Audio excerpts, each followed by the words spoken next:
இப்ப நம்ம பேசிக்கிட்டு இருக்கோம், அதோட கால் பேர்ட்ஸோட கால் வருது, எவ்வளவு இனிமையா இருக்குன்னு பாருங்க. பாம்புங்கிறது ஒண்ணு இல்லைன்னா இந்நேரம் விளைநிலங்களை எல்லாமே எலி காலி. சைனா ஜப்பான்ல வந்து ப்ரூவ் பண்ணியிருக்காங்க.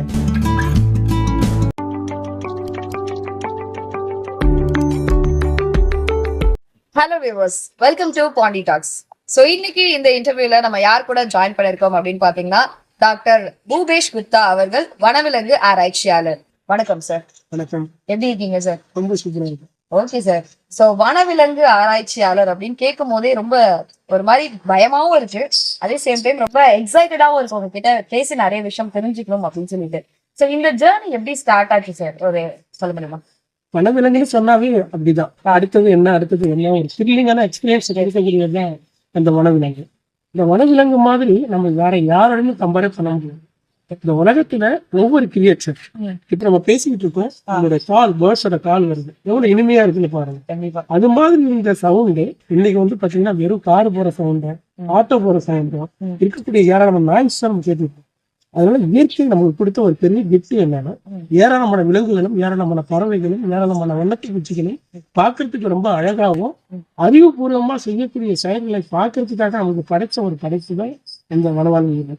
அதை தாண்டி வேற எதுவுமே நம்ம கம்பேர் பண்ண முடியாது. அவ்வளவு அழகு, அவ்வளவு ஒரு பியூட்டிஃபுல்லா இருக்கக்கூடிய ஒரு கிரியேச்சர்ஸ் அப்படின்னு பார்த்தா அது வனவிலங்கு. கண்டிப்பா சார். அதுல நம்ம போயிட்டோம் அப்படின்னா நிறைய விஷயங்கள் நம்ம தெரிஞ்சுக்க முடியும். அண்ட் அதை தொடர்ந்து அது சம்பந்தமா நம்ம நிறைய விஷயங்கள் தேடி தேடி ஓடுற மாதிரியான ஒரு சப்ஜெக்ட் தான் இந்த வனவிலங்கியல் அப்படின்னு கூட நம்ம சொல்லலாம். சோ எஸ், இதனால உங்களுக்கு எப்படி சார் இன்ட்ரெஸ்ட் வந்துச்சு? உங்களை பத்தின ஒரு செல்ஃப் இன்ட்ரோடுங்க, என்ன பண்ணிருக்கீங்க, எப்படி இந்த ஃபீல்டுக்குள்ள வந்தீங்க, அதை பத்தி கொஞ்சம் சொல்லுங்க.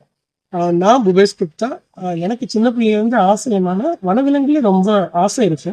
பட் அதோடைய முக்கியத்துவம் என்னன்னு எனக்கு தெரியாது. ஏன்னா பாம்பு பிடிக்கிறது ரொம்ப பிடிக்கும்.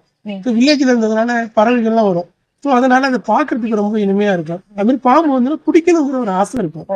அப்படிதானே ஒழிய அதோட முக்கியத்துவம் என்னன்னு நமக்கு தெரியாது. அது மாதிரி படிப்புல கூட நான் படிக்கணும், வந்து எக்ஸாம் எழுதணும் அப்படிங்கிறது கூட இன்ட்ரெஸ்ட் கிடையாது. பட் ஜாலியா விளையாடணும், அப்படியே எங்கேயாவது காட்டுக்குள்ள போகணும், சுத்தணும், பார்க்கணும், இதுதான் ஒரு போயிட்டு இருந்தது. அப்புறம் கொஞ்சம் காலகட்டத்துக்கு அப்புறம் தான் ஒரு spark, actually Salim Ali research institute அப்படிங்கிற ஒரு ஆர்னித்தாலஜிக்கல் இன்ஸ்டியூட், பறவைகளுடைய ஆராய்ச்சி நிலையம்னு சொல்லுவாங்க. அது கோயம்புத்தூர் பக்கத்துல ஆனைக்கட்டில இருக்கு. அங்க நான் போகும்பொழுதுதான் அதோட முக்கியத்துவம் என்னன்னு எனக்கு தெரிஞ்சது.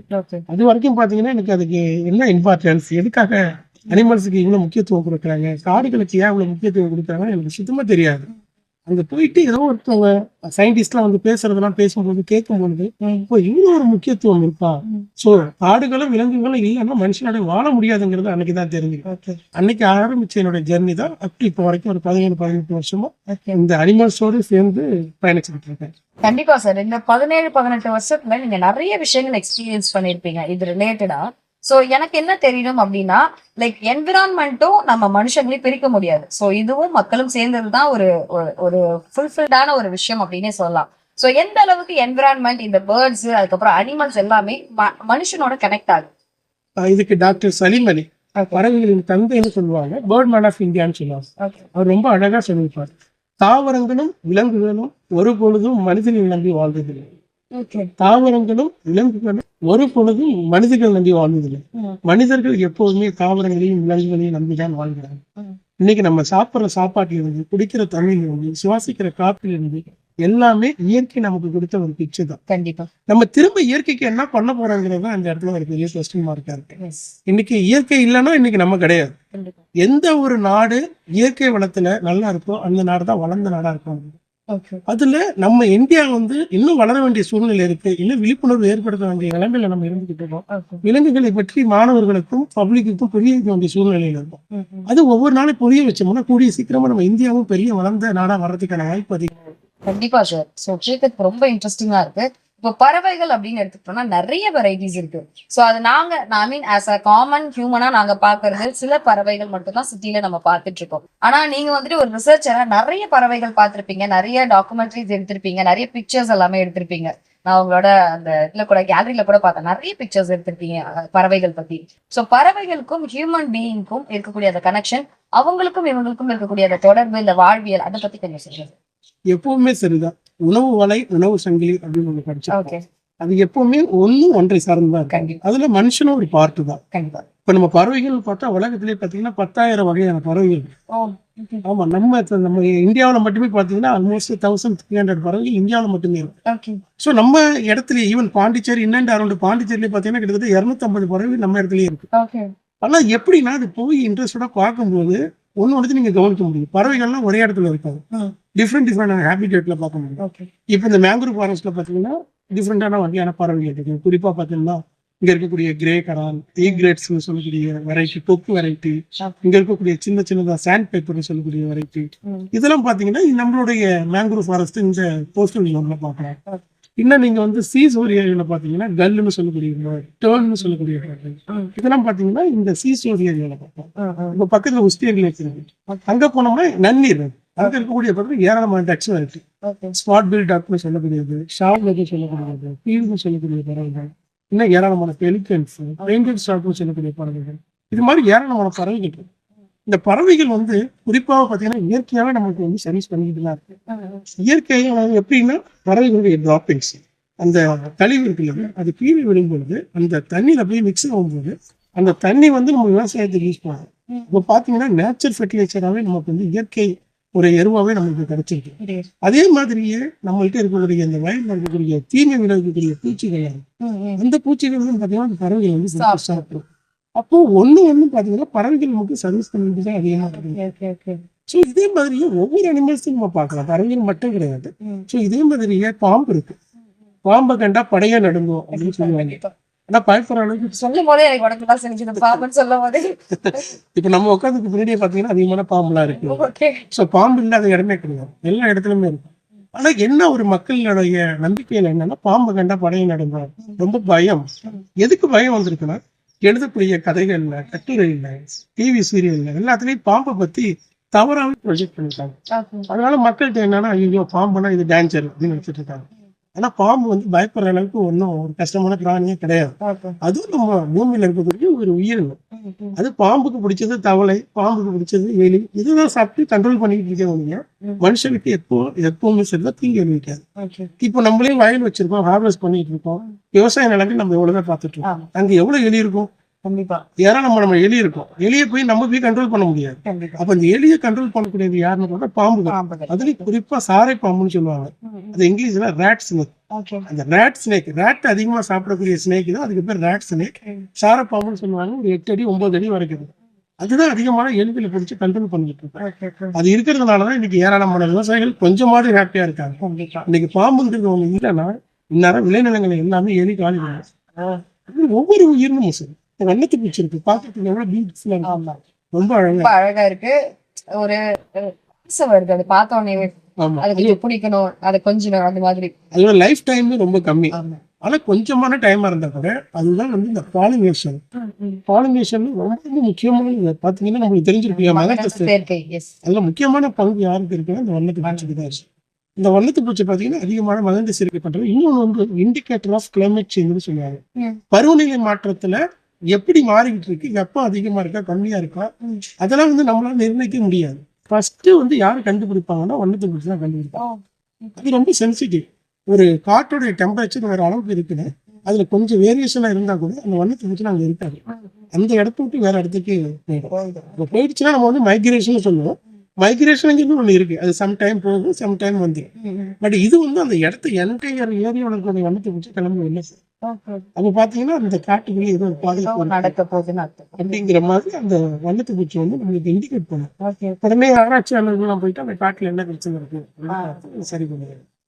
ஒவ்வொரு கிரியேச்சர், தவளை இருக்கு நம்மகிட்ட, ஃப்ராக் நம்ம நினைச்சிட்டு இருக்கோம் ஃப்ராக் இருக்கு, இந்த ஃப்ராகுக்கு நமக்கு எல்லாம் சம்பந்தம் இருக்கு அப்படின்னு தான் நினைச்சிட்டு இருக்கோம். அதே கொஸ்டின் உங்களுக்கு இருக்கு கண்டிப்பா. தவளைனால நமக்கு என்ன அது பார்த்தாலே ஒரு மாதிரி அருவருக்காதான் இருக்கும், அது சத்தம் நைட்ல ஒரு மாதிரி இருக்கும், அதனால நம்மளுக்கு என்ன வந்துட்டு சார். இதுதான் இன்னைக்கு வந்து பூகம்பம் வரப்போதா இல்லையான்னு சொல்றது அந்த தவளை தான். இன்னைக்கு நமக்கு பூகம்பம் வருதா இல்லையா நமக்கு தெரியுமா, அந்த தவளைக்கு ஈஸியா தெரியும். சைனா ஜப்பான்ல வந்து ப்ரூவ் பண்ணிருக்காங்க, ஒரு இடத்துல பூகம்பம் வரப்போது 24 ஹவர்ஸ்க்கு முன்னாடியே அங்க இருக்கக்கூடிய தவளை எல்லாம் இந்த இடத்துக்கு இந்த இடத்துக்கு போயிடும். ஸோ அதே மாதிரி தான் இப்போ நம்மகிட்ட சுனாமி வரும்போது விட 2004 அங்க இருக்கக்கூடிய அனிமல்ஸ் எல்லாமே கிளம்பி வேற இடத்துக்கு போயிடுச்சு. ஏன்னா அதுக்கு ரொம்ப ஒரு ப்ரிடிக்ட் பண்ணக்கூடிய ஒரு கெப்பாசிட்டி உள்ளது அனிமல்ஸ். அது குறிப்பா தமிழ் வந்து பார்த்தீங்கன்னா ரொம்ப ரொம்ப சென்சிட்டிவான அனிமல். அது கூட இந்த இடத்துல நிலநடுக்கம் வரப்போதா இல்லையா அப்படின்னு அதுக்கு தெரியும். அதே மாதிரி உணவு சங்கிலி ரொம்ப முக்கியமான பார்ட்ல இருக்கு. இருக்கக்கூடிய கொசுகளை பிடிச்சி கண்ட்ரோல் பண்ணக்கூடிய இந்த வேலையில அது பண்ணிருக்கு. ஒவ்வொரு அனிமலுமே பாத்தீங்கன்னா ரொம்ப ஃபேண்டாஸ்டிக் ரோல் பண்ணிட்டு இருக்கு நம்ம. கண்டிப்பா சார். இப்ப நீங்க ஸ்டார்டிங்ல சொன்ன மாதிரிதான், அதாவது விலங்குகளால மனிதனுக்கு பயன் இருக்கு. பட் ஆனா மனிதனால விலங்குக்கு எந்த பயனும் இல்ல. அதை நம்ம அடிக்கிறோம், கொள்றோம், துன்புறுத்துறோம், அதை வந்து டார்ச்சர் பண்ணிட்டு தான் இருக்குமே தவிர, ஆனா அது நம்மளுக்கு இவ்வளவு பெனிஃபிட்ஸ் கொடுக்குது அப்படின்றது உங்களை மாதிரி ஆட்கள் சொல்லும் போதுதான் வந்துட்டு நிறைய பேருக்கு தெரிய வருது. அதுவும் நீங்க பாம்பு பத்தி சொன்னதுலாம் அன்பிலீவபிளா இருக்கு. லைக் எல்லாருக்குமே அதை பார்த்தா ஒரு பயம் இருக்கும்.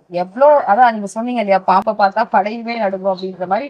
பாம்புன்ற பேரை சொன்னாலே ஒரு மாதிரி பதட்டம் வந்துடும் நம்மளுக்கு. பாம்புன்னு பார்த்தாலே குறிப்பா பார்த்தோம்னா உலகத்திலேயே பாத்தீங்கன்னா 3000 வகை இருக்கு. 3000 ஸ்பீசிஸ் இருக்கு. இந்தியாவில பார்த்தா 300 வகையான பாம்புகள் இருக்கு.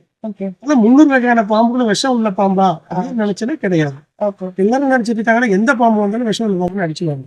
அப்படி கிடையவே கிடையாது. இந்த பிக் 4 வெனமஸ் அப்படின்னு சொல்லுவாங்க. இருக்கிறதுல 4 மட்டும்தான் அதிகமான விஷம் உள்ள பாம்பு. கிட்டத்தட்ட ஒரு 69 வகையான பாம்புகள் விஷம் உள்ள பாம்பு இருக்கு. பட் அதெல்லாம் இங்க கிடையாது. அதெல்லாம் ரொம்ப காட்டுக்குள்ள இருக்கக்கூடிய பாம்பு. 40 வகையான பாம்புகள் கடலுக்குள்ள இருக்கக்கூடிய பாம்பு. அதெல்லாம் யாருக்கும் ஒண்ணும் பண்ணாது. ஆனா பிக் 4 வெனமஸ் சொல்லுவாங்க. அந்த கோப்ரா, ரெட், ரசல் ஸ்வைப்பர் அந்த சாஸ்கேண்டியா. நல்ல பாம்பு நீங்க கேள்விப்பட்டிருக்கீங்க. நாம எடுத்திருக்கு. நாம படம் எடுக்க பின்னாடி நாம மாதிரி போடுது. அதுதான் நல்ல பாம்பு. அதுக்கு பேரே நல்ல பாம்பு. ஏன்னா அவ்வளவு சீக்கிரமே கடிக்காது. அப்படியே அது கடிச்ச கூட என்ன ஆகும்னா ட்ரை பைப்னு சொல்லுவாங்க. கடிக்கும் விஷம் யூஸ் பண்ணுவாங்க. நல்ல பாம்பு.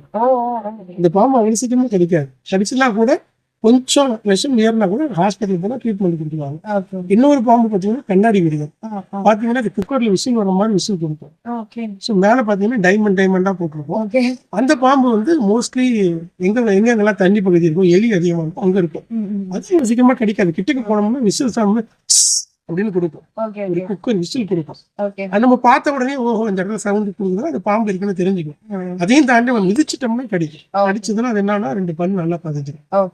ஸோ பாத்தீங்கன்னா உடம்புல பாத்தீங்கன்னா ஃபுல்லாவே விஷம் ஏறிடுச்சுன்னா பிளட் வாமிட் பண்ணுவாங்க. கையெல்லாம் பாத்தீங்கன்னா ஸ்வெல்லிங் ஆகிட்டோம். சம்டைம் வாயில் இருந்துன்னா ரத்தம் வரும். ஸோ அது மாதிரிலாம் அந்த பாம்பு கடிச்சா பண்ணுவாங்க. இன்னொரு பாம்பு வந்து சுருட்டு விரியம்னு சின்னதாக இருக்கும். ஒரு 1 to 1.5 feet இருக்கும். அது ரொம்ப காஞ்சி போன இலைகள் கல் எல்லாம் இருக்கக்கூடிய இடத்துல சுத்திக்கிட்டு இருக்கும். அது அவ்வளவு சீக்கிரமா கடிக்காது. அப்படியே கடிச்சா கூட ரொம்பலாம் பாதிப்புலாம் இருக்காது. இன்னொரு பாம்பு இருக்கு. அதுதான் கொஞ்சம் இருக்கிறதுலயே நம்ம இந்தியாவில் அதிக விஷம் உள்ள பாம்பு அப்படின்னு பார்த்தோம்னா கட்டு வரியன்னு சொல்லுவாங்க. ஆனா மக்கள் எல்லாம் கட்டு விரியன் சொல்லுவாங்க. அது விரியன் கிடையாது, கட்டு வரியன். ஆமா, கருப்பா இருக்கும். மேல பார்த்தா வரியன் வெள்ளை கலர் பேரு கோலமாவால தீ விட்டு அப்படி இருக்கும். அது கருப்பா இருக்கும். அந்த பாம்பு மட்டும் தான் அதிக பேர் இறந்துட்டு இருக்காங்க கடிச்சு.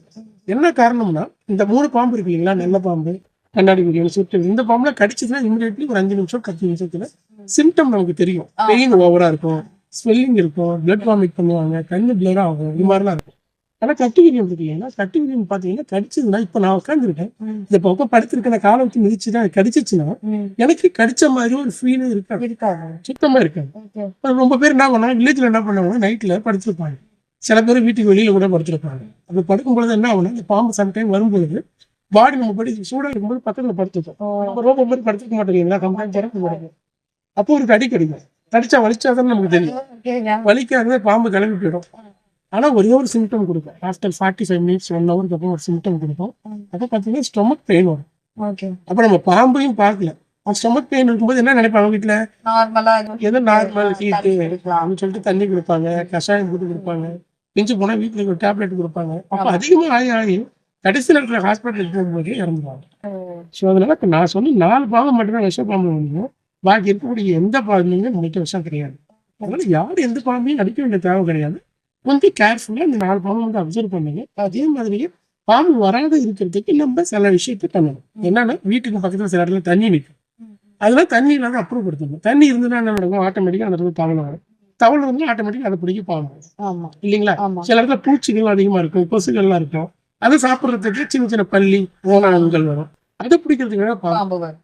அப்ப பாம்பு பொதுவா எங்க வரும்னா எந்த இடத்துல அதுக்கான உணவு இருக்கோ அங்க மட்டும்தான் வரும். இவன் நம்ம என்ன பண்ணுவோம், கிச்சன்ல சில பேர் வந்து அப்படியே போட்டு போயிடுவோம். ஆமா அப்ப கிச்சன்ல வந்து எலி வர்றதுக்கு வாய்ப்பு இருக்கு. கண்டிப்பா. எலி வந்ததுன்னா பாம்பு ஆட்டோமேட்டிக்கா ஸ்மெல் பண்ணி எலியை பிடிக்கும். ஓகே அப்போ பாம்பு ஒரு இடத்துக்கு எங்க வரும்னா எங்க அதுக்கு தேவையான ஃபுட் இருக்கோ அங்க மட்டும்தான். அதனால இந்த எலி பக்கத்துல வந்து இருக்கக்கூடிய பூச்சி இதெல்லாம் வராத இருக்கிறதுக்கு நம்ம சுற்றுச்சூழலை கிளீனா பண்ணிக்கிட்டோம்னா எந்த வித பாம்பு நம்ம இடத்துல வராது. நம்மளையும் எந்த இதுலையும் டிஸ்டர்ப் பண்ண டிஸ்டர்ப் பண்ணலாம். அது மட்டும் நம்ம கேர்ஃபுல்லா பார்த்துக்கிட்டோம்னா நம்ம சேஃபாவே நம்ம வாழ்க்கையை வாழலாம். கண்டிப்பா சார். இப்ப நம்ம என்னதான் அவாய்ட் பண்ணாலுமே சில உயிரினங்கள் இப்ப பல்லியா ஐ மீன் எலியா இருக்கலாம், இல்லைன்னா தவக்கலையா இருக்கலாம், அதெல்லாம் இருந்துட்டே தான் இருக்கு நேச்சுரலாவே.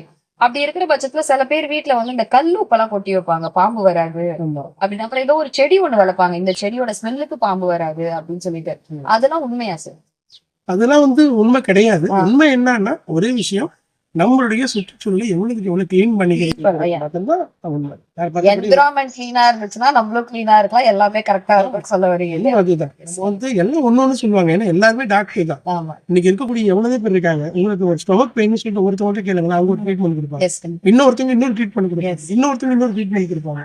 ஆனா வந்து எது உண்மைங்கிறது ஸோ நமக்கு தெரியாது. கண்டிப்பா. அதனால சயின்டிபிக்கா எது ப்ரூவ் பண்ணியிருக்காங்கன்னா சுற்றுச்சூழல்ல நம்ம வந்து எந்தவித பக்கத்துல நம்ம வீட்டு பக்கத்துல எலி இல்லாத எந்த விதத்துலயும் கிளீன் இல்லாத இருந்துச்சுன்னா கண்டிப்பா வந்து கிளீன் இல்லைனாவே கண்டிப்பா வந்து கண்டிப்பா பாம்பு வர்றதுக்கான வாய்ப்பு இருக்கு. நம்ம வந்து சுற்றுச்சூழலை கிளீன் பண்ணி வச்சுக்கிட்டோம்னா கண்டிப்பா எதுவும் வராது. ஸோ மற்றபடி பாம்பை பத்தி யாரும் பயப்பட வேண்டிய தேவையெல்லாம் கிடையாது. அது வந்து நம்மளுக்கு எதிரி கிடையாது. Okay sir. ஸோ எல்லா கிரியேச்சர் மாதிரியும் அது ஒரு கிரியேச்சர். சீரியஸா சார், இந்த மாதிரியான வைல்டு அனிமல்ஸ் தான் வந்துட்டு நமக்கு எவ்வளவு பெனிஃபிட்ஸ் கொடுக்குது அப்படின்றத நீங்க இவ்வளவு தூரம் சொல்லியிருக்கீங்க. ஸோ இந்த என்விரான்மெண்டல் டே அதுவுமா இதை நாங்க தெரிஞ்சுக்கிறதுல எங்களுக்கு ரொம்ப இன்ஃபர்மேட்டிவா இருக்கு இந்த இன்டர்வியூல.